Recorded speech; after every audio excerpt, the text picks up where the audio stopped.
Kembali kita jumpa lagi dalam Renungan Minggu, dan kali ini tema kita adalah kesetiaan yang membawa kepada penggenapan rencana Allah.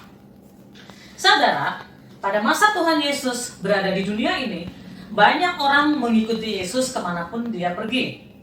Tetapi mereka mengikut hanya karena mujizat, baik mujizat kesembuhan, pengusiran setan, karena makanan, dan hal-hal yang bersifat jasmani lain. Di dalam kitab Yohanes 6 ayat 2 dikatakan, orang banyak berbondong-bondong mengikuti dia karena mereka melihat mujizat-mujizat penyembuhan yang diadakannya terhadap orang-orang sakit. Itulah alasan orang banyak selalu mengikut Tuhan Yesus kemanapun dia pergi. Tapi ternyata Yesus tidak selalu membuat mujizat. Bahkan di Nazaret dikatakan, Markus 6 ayat 5 mengatakan, ia tidak dapat mengadakan satu mujizat pun di sana kecuali menyembuhkan beberapa orang sakit dengan meletakkan tangannya di atas mereka. Ternyata tidak selalu Tuhan Yesus membuat mujizat. Bahkan pada saat Tuhan Yesus ditangkap, disesak, diludahi, dan diadili secara tidak adil, bahkan disalibkan sampai mati dan dikubur, tidak ada mujizat. Tidak ada satupun mujizat. Dan banyak pengikutnya menjadi kecewa. Bahkan banyak orang yang pernah mengeluh-elukan dia, ikut berteriak, salibkan dia, salibkan dia. Bahkan ada juga yang memberikan penghinaan sedemikian rupa. Dikatakan di dalam Matius 27 ayat 42, orang lain dia selamatkan, tetapi dirinya sendiri tidak dapat ia selamatkan. Ia raja orang Israel, baiklah ia turun dari salib itu dan kami akan percaya kepadanya. Tidak ada mujizat. Banyak orang kecewa dan berbalik menghujat dia. Tetapi Tuhan Yesus memang harus menderita untuk menggenapi rencana Allah. Dikatakan di dalam Yesaya 53 ayat 11, sesudah kesusahan jiwanya, ia akan melihat terang dan menjadi puas. Dan hambaku itu sebagai orang yang benar akan membenarkan banyak orang oleh hikmatnya, dan kejahatan mereka dia pikul.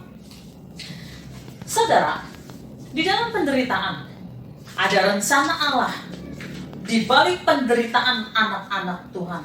Bahkan 1 Petrus 4 ayat 16 dikatakan, tetapi jika ia menderita sebagai orang Kristen, maka janganlah ia malu, melainkan hendaklah ia memuliakan Allah dalam nama Kristus itu.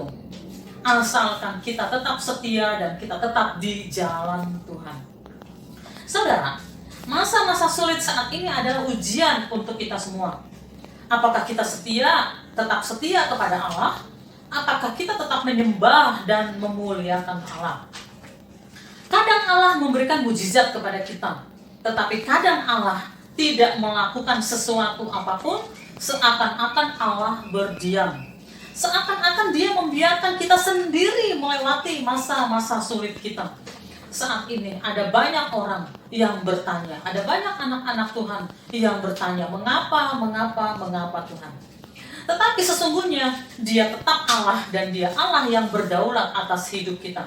Dia tahu itu semua, dia izinkan itu semua terjadi di dalam hidup kita. Oleh karena itu, mari kita tetap setia, tidak pernah kecewa kepada Allah, dan tetap ada di dalam jalan-jalannya. Izinkan dia terus berkarya di dalam hidup kita. Izinkan dia meneruskan pembentukan dan rencananya di dalam hidup kita.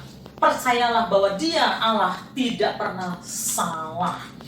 Terlibat di dalam rencana Allah yang besar adalah hal besar di dalam hidup kita, melebihi pencapaian dan prestasi yang kita banggakan secara alam pikir kita. Jalan pikir Allah tidak sama dengan jalan pikir kita. Tetapi pada waktunya nanti kita akan mengerti dan kita mengatakan, terpujilah Tuhan. Mari kita tetap setia, mari kita tetap di dalam jalan-jalannya. Kesetiaan akan membawa kita kepada penggenapan rencana Allah.